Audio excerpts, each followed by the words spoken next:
In today's video, I'm going to show you how to make stickers with Canva AI. So start by opening up Canva AI and here click on image to generate your sticker artwork.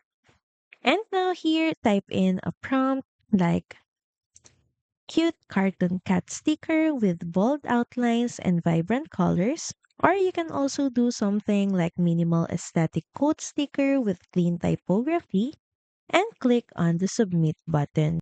And once your image is generated, add it to your canvas. And here you can start refining your sticker. You can add outlines, shadows, or text to make it pop. Also make sure that your design has transparent background so it prints cleanly. Also, download your sticker as a PNG file for digital use or print it using a print on demand service. So that's pretty much it. Thank you very much for watching this video, and I'll see you again on the next one. Bye!